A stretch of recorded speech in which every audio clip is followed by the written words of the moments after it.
Les tensions entre Israël et l'Iran montent depuis un certain temps, et la situation est proche du point de rupture. De multiples sources suggèrent qu'Israël s'apprête non seulement à attaquer, mais à anéantir l'Iran lors d'une opération offensive à grande échelle. La situation est si grave que les États-Unis ont déjà commencé à évacuer les citoyens américains et les membres des familles militaires de la région élargie du Moyen-Orient. Et si Israël poursuit cette attaque, il est probable que cela aura des implications dramatiques et de grande portée à travers le Moyen-Orient et au-delà. Voici ce que l'on sait jusqu'à présent, et ce qui pourrait se passer ensuite. De multiples sources anonymes au sein du département d'État américain ont partagé des informations avec divers médias grand public, dont Columbia Broadcasting System (NBC) et le Washington Post, affirmant qu'Israël est prêt à lancer une opération majeure contre l'Iran. Pour l'instant, aucun détail précis n'est connu concernant la nature de cette attaque ou les intentions à long terme d'Israël. Cependant, étant donné que les États-Unis ont décidé d'évacuer rapidement leurs citoyens du Moyen-Orient et ont publié des avis de voyage pour la région, il est logique de supposer qu'Israël prépare quelque chose de très sérieux ici. L'action des États-Unis a commencé le 11 juin, lorsque le département d'État a ordonné le départ du personnel non essentiel en raison de ce qu'il a qualifié de tensions régionales accrues. Le département a publié sur X, écrivant Irak. Le 11 juin, le département d'État a ordonné le départ du personnel non essentiel du gouvernement américain en raison de tensions régionales accrues. Pour rappel, l'avis de voyage pour l'Irak est de niveau 4. Ne voyagez pas! Ne vous rendez pas en Irak en raison du terrorisme, des enlèvements, des conflits armés, des troubles civils et de la capacité limitée des États-Unis à fournir des services d'urgence aux citoyens américains en Irak. Le niveau 4 est le niveau d'avis de voyage le plus élevé possible pour un pays, et il ne s'applique que dans des cas extrêmes à des endroits où il est fortement déconseillé aux citoyens américains de se rendre. L'Irak est au niveau 4 depuis un certain temps déjà, mais sa page de conseil aux voyageurs a été mise à jour le 11 juin pour refléter les dernières informations. Malgré les risques, des citoyens américains sont toujours présents en Irak, effectuant des missions diplomatiques et autres. Mais beaucoup d'entre eux sont actuellement en train d'être évacués de la région. Selon des rapports, le département d'État a récemment ordonné à toutes les ambassades américaines situées à portée de frappe de l'Iran, y compris les missions à travers le Moyen-Orient, l'Afrique du Nord et l'Europe de l'Est, de convoquer des comités d'action d'urgence et de discuter des mesures pour atténuer les risques. Il semblerait que les résultats de cette procédure aient conduit le secrétaire d'État américain, Marco Rubio, à prendre la décision d'autoriser le départ du personnel non essentiel d'Irak. Un responsable anonyme du département d'État a déclaré aux médias « Nous évaluons constamment la posture appropriée du personnel dans toutes nos ambassades. Selon notre dernière analyse, nous allons réduire notre mission en Irak. » Un responsable de la défense a également indiqué que le secrétaire à la défense des États-Unis, Pete Hegseth, a autorisé le départ volontaire des familles d'Irak de militaires, depuis plusieurs sites dans la zone d'opération du United States Central Command. Le United States Central Command, ou commandement central des États-Unis, est le quartier général militaire qui supervise la région du Moyen-Orient, ainsi que des parties de l'Asie centrale et du Sud, a poursuivi le responsable. Le United States Central Command travaille en étroite coordination avec nos homologues du département d'État et nos alliés et partenaires régionaux, pour maintenir un état de préparation constant afin de soutenir un certain nombre de missions à travers le monde à tout moment. Ces déclarations et actions prouvent l'inquiétude des responsables américains, même au plus haut niveau, face au plan d'Israël. Le président Donald Trump lui-même a également exprimé une grande inquiétude pour tout citoyen américain restant dans la région. Le président a été interrogé sur ces rapports lors d'un événement au Kennedy Center à Washington mercredi soir. Il a confirmé l'évacuation de citoyens américains de la région, répondant simplement « Eh bien », quand interrogé sur la raison. Ils sont déplacés parce que cela pourrait être un endroit dangereux et nous verrons ce qui se passera. Ils sont en train d'être évacués. Nous leur avons ordonné de partir et nous verrons la suite. Interrogé plus tard à la Maison-Blanche sur l'autorisation donnée aux familles du personnel militaire et autres personnes à charge de quitter la région, Donald Trump a simplement répondu « Vous verrez ». Un haut diplomate de la région a fait écho aux inquiétudes du président et a semblé confirmer les craintes selon lesquelles Israël prépare plus qu'une simple petite frappe. Il a déclaré « Nous observons et nous sommes inquiets. Nous pensons que c'est plus grave que toutes les fois précédentes. » Et les responsables américains ne sont pas les seuls à s'inquiéter d'une action militaire majeure dans la région. L'organisation britannique United Kingdom Maritime Trade Operations, dirigée par la Royal Navy, a également publié un avis préoccupant concernant les déplacements et le transit dans les eaux du Moyen-Orient. L'avis indiquait que l'United Kingdom Maritime Trade Operations a été informé de tensions accrues dans la région, ce qui pourrait entraîner une escalade de l'activité militaire et avoir un impact direct sur les marins. Il est conseillé aux navires de traverser le golfe arabo-persique, le golfe d'Oman et le détroit d'Ormuz avec prudence, et de signaler tout incident ou activité suspecte à l'United Kingdom Maritime Trade Operations. Malgré le manque de détails, les autorités mondiales sont, de manière compréhensible, en état d'alerte maximale. Tout cela suggère qu'Israël ne fait pas que parler de la possibilité d'une attaque, ou n'en est pas simplement au stade de la planification, mais qu'il pourrait ne rester que quelques jours, voire quelques heures, avant de lancer une frappe, et qu'Israël semble déterminé à prendre des mesures majeures contre l'Iran. Et il n'est pas secret qu'Israël dispose de plus qu'assez de puissance de feu. Grâce à ses relations solides avec les États-Unis et d'autres alliés clés mondiaux, Israël peut infliger de sérieux dégâts à l'Iran, bien qu'étant une nation beaucoup plus petite. En effet, dans une comparaison militaire directe entre les deux pays, l'Iran a en réalité un avantage dans plusieurs domaines clés. L'indice Global Firepower, qui est la principale source de statistiques de défense mondiale, de comparaison et de données actualisées sur des dizaines de pays à travers le monde, classe Israël comme la 15e force militaire la plus puissante de la planète, avec l'Iran juste derrière à la 16e place. Les statistiques du Global Firepower montrent que l'Iran dispose d'un nombre de soldats bien plus important, grâce à sa population nettement plus grande, de plus de 88 millions d'habitants. Comparé aux 9,4 millions d'Israël, l'Iran peut mobiliser près de 50 millions de personnes pour se battre en cas de situation extrême. Et il compte environ 610 000 militaires en service actif, avec environ 350 000 autres en réserve. Israël, quant à lui, compte environ 170 000 soldats en service actif, avec 465 000 réservistes supplémentaires. En termes de puissance terrestre, l'Iran détient un net avantage. Il possède plus de 1700 chars, contre 1300 pour Israël, ainsi que plus de 65 000 véhicules blindés, tandis qu'Israël en compte environ 36 000 au total. L'Iran dispose également de plus de systèmes d'artillerie automoteurs et tractés, ainsi que de bien plus de lance-roquettes mobiles. En mer, l'Iran dispose également d'une force nettement supérieure à celle de son adversaire, avec une flotte de 107 navires, dont 25 sous-marins et 7 frégates. Israël possède seulement 62 navires, dont 5 sous-marins et aucune frégate dans sa flotte. Toutefois, ces chiffres ne disent pas tout. Parce que malgré un nombre inférieur de chars, de soldats, de navires et de systèmes d'artillerie par rapport à l'Iran, l'armée israélienne reste une force majeure avec laquelle il faut compter. Et elle est sans doute plus puissante que celle de l'Iran selon de nombreux critères essentiels. Chan Chaik, ancien directeur adjoint et chercheur au sein du Missile Defense Project, du groupe de réflexion Center for Strategic and International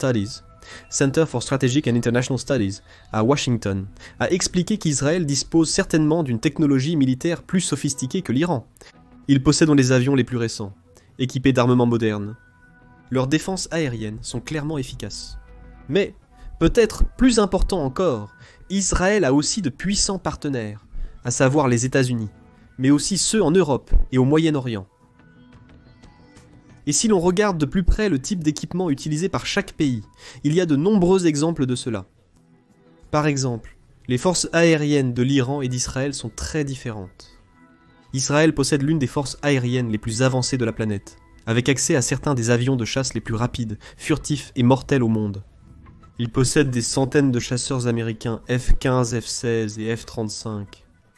En revanche, bien que la force aérienne iranienne compte un total impressionnant de 37 000 membres, elle ne dispose que de quelques dizaines d'avions d'attaque opérationnels. Elle dépend surtout de vieux avions russes et américains. Remontant précisément à l'époque, précédant la révolution iranienne de 1979. De plus, l'Iran peut faire appel à des chasseurs F-4 et F-5 qui ont été développés dans les années 50. Ainsi qu'à des appareils comme les F-7S, quelques F-14S et certains Sukhoi 24 et MiG-29 russes. Côte à côte, ces forces sont incomparables. Selon Sher, les avions de chasse israéliens, bien plus modernes et performants, représentent un avantage majeur. Lors des phases initiales d'un conflit Iran-Israël, l'Iran emploie toujours des avions vieux de plusieurs décennies. Il est également important de noter qu'en raison du fait que l'Iran et Israël ne sont pas voisins, avec des frontières séparées de plus de 600 miles, et que l'Irak et la Jordanie se trouvent entre eux, tout conflit possible entre les deux impliquerait probablement des bombardements aériens et des attaques de missiles. Encore une fois, l'avantage d'Israël dans ce domaine est évident.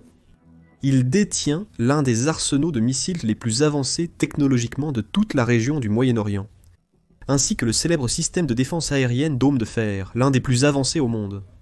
Le Dôme de Fer a fait ses preuves à de nombreuses reprises en détruisant des missiles ennemis dans le ciel au-dessus d'Israël pour empêcher des frappes réussies sur les villes du pays ou d'autres cibles. L'Iran, quant à lui, dispose d'un arsenal de missiles vaste et diversifié, avec des milliers de missiles balistiques et de croisières à sa disposition. Il est certainement capable d'infliger des dégâts avec ces missiles, mais ne pourra pas gagner une guerre uniquement avec eux. Note chère. L'Iran pourrait avoir une armée plus importante ou une population plus grande à mobiliser. Mais si une guerre totale éclate, une grande partie des combats initiaux se déroulera par la puissance aérienne et les missiles. Et c'est là qu'Israël détient de solides avantages. Des experts comme Afshan Ostovar, professeur associé en affaires de sécurité nationale à l'école supérieure navale de la marine américaine à Monterey, en Californie, ajoutent dans cela. L'Iran pourrait détruire des bâtiments et faire des victimes avec ses missiles, mais Israël, avec sa technologie plus sophistiquée, serait capable d'infliger beaucoup plus de dégâts. Il pourrait par exemple s'approcher très près de l'Iran avec ses F-35 et lancer des missiles de précision qui atteindraient vraiment leur cible. En bref, lorsqu'il s'agit de l'armée iranienne face aux forces israéliennes, c'est une question de qualité plutôt que de quantité. Bien que l'Iran puisse déployer plus de chars et de véhicules, etc. Beaucoup d'entre eux sont anciens, dépassés, et ne peuvent rivaliser avec les systèmes plus innovants, avancés et sophistiqués dont Israël dispose. Avec sa technologie supérieure, Israël détiendra sûrement un avantage majeur, surtout pour le combat aérien et les frappes de missiles. De plus, et c'est peut-être le plus important, Israël peut compter sur la plus grande et la meilleure force militaire du monde, les États-Unis, pour obtenir du soutien en cas de besoin. Les États-Unis ont historiquement partagé des renseignements avec les autorités israéliennes, fourni de grandes quantités d'armes et de matériel militaire, et restent engagés à soutenir et à aider Israël partout et de toutes les manières possibles. Et c'est exactement la raison pour laquelle les États-Unis retirent des personnes d'Irak et des nations voisines du Moyen-Orient, comme Bahreïn et le Koweït. Le pays craint qu'une attaque d'Israël contre l'Iran n'entraîne des représailles, non seulement contre Israël, mais aussi contre les États-Unis. En effet, les responsables iraniens ont plus ou moins confirmé qu'ils considéreraient les bases américaines voisines comme des cibles potentielles si et lorsque l'attaque israélienne aura lieu. Le 11 juin, le général de brigade Aziz Nazirzadeh, ministre de la Défense, a fait une déclaration claire aux journalistes. Il a déclaré « Toutes leurs bases sont à notre portée. Nous y avons accès, et sans hésitation, nous les ciblerons toutes dans les pays hôtes. Si Dieu le veut, les choses n'en arriveront pas là, et les négociations réussiront. » Nazirzadeh a ajouté que les États-Unis subiraient plus de pertes si un conflit devait éclater. En retirant ses ressortissants de la région, les États-Unis protègent au moins des vies américaines, et minimisent le nombre de victimes que pourraient causer d'éventuelles contre-attaques iraniennes.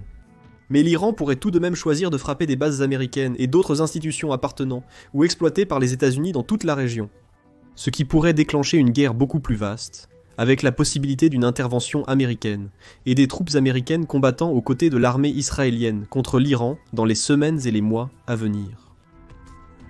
Cependant, toutes ces nouvelles arrivent à un moment assez intrigant, alors que le président Trump pousse pour un règlement pacifique dans la région, exhortant le premier ministre israélien Benjamin Netanyahou à s'abstenir de toute action militaire pour le moment.